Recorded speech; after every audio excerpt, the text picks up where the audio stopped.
മഹാലക്ഷ്മി സീരിയലിൻ്റെ ഏറ്റവും പുതിയ പ്രൊമോ റിവ്യൂയിലേക്ക് എല്ലാ കൂട്ടുകാർക്കും സ്വാഗതം. അങ്ങനെ സത്യങ്ങളെല്ലാം പ്രതാപൻ കണ്ണനോട് നേരിട്ട് പറയുന്നു. ഇതിനി ആരെങ്കിലും കാണുന്ന സ്വപ്നമാണോ എന്നറിയില്ല. എന്തായാലും മഹാലക്ഷ്മി അനന്തുവിനോടും ലേഖയോടും പറയുന്നുണ്ട്, കണ്ണേട്ടൻ എന്തൊക്കെയോ കാര്യങ്ങളിൽ ഡൗട്ടുണ്ട്. അതായത് നമ്മളെല്ലാവരും കൂടി ചേർന്ന് കണ്ണേട്ടനോട് എന്തോ കാര്യം മറച്ചു വെക്കുന്നു എന്നൊരു തോന്നൽ കണ്ണേട്ടനുണ്ടോ എന്നെനിക്കൊരു സംശയമുണ്ടെന്ന് പറയുന്ന സമയം അനന്ത് പറയുന്നുണ്ട്, എന്തായാലും മഹി അതിനെക്കുറിച്ച് ആലോചിച്ച് ടെൻഷൻ അടിക്കേണ്ട. കണ്ണനോട് എല്ലാ കാര്യങ്ങളും തുറന്നു പറയാൻ ഞാൻ തീരുമാനിച്ചിരിക്കുന്നു. അതായത് കണ്ണനെ ഒരു ദിവസം പുറത്തേക്ക് കൂട്ടിക്കൊണ്ടുപോയി നടന്ന കാര്യങ്ങളെല്ലാം മഹി എന്നോട് പറഞ്ഞതും മഹിയുടെ ജീവിതത്തിൽ നടന്ന എല്ലാ കാര്യങ്ങളും തുറന്നു പറയാം എന്നൊക്കെ പറയുന്ന സമയത്ത് അതെല്ലാം കേട്ടിട്ട് ലേഖയ്ക്കാണെങ്കിൽ നല്ല പേടിയുണ്ട്.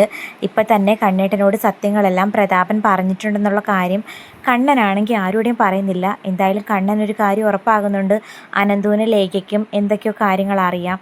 ഇത് തന്നോട് മാത്രം മറച്ചു വെക്കുന്ന കാര്യമാണെന്നുള്ള കാര്യം കണ്ണൻ തിരിച്ചറിയുന്നുണ്ട്. പക്ഷേ ഒരേ ഒരു വിഷമം മാത്രമേ ഉള്ളൂ, പ്രതാപൻ സത്യങ്ങളെല്ലാം പറഞ്ഞു. അതായത് കണ്ണൻ്റെ അച്ഛനെ കൊന്നത് താനാണെന്നും അതിനെല്ലാം സാക്ഷിയായിട്ട് മഹി തന്നോടൊപ്പം ആ ലോറിയിലുണ്ടായിരുന്നു.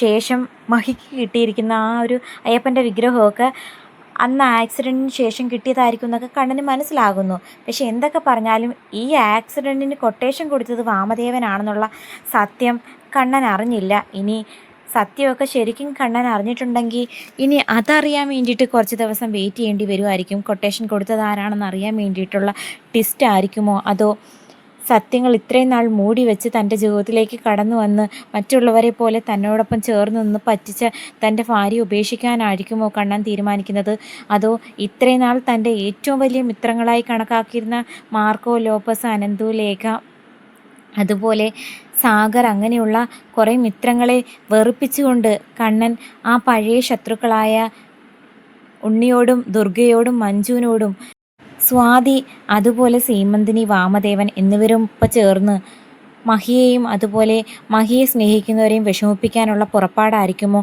കണ്ണനോടൊപ്പം ചേർന്ന്. എന്തായാലും വാമദേവൻ ഇതിനൊക്കെ പങ്കുണ്ടെന്നുള്ള കാര്യം തൽക്കാലം കണ്ണൻ അറിയാത്തത് കൊണ്ട് വാമദേവനോടൊപ്പം അത്ര വിരോധമൊന്നും കാണിക്കാനുള്ള സാധ്യതയില്ല.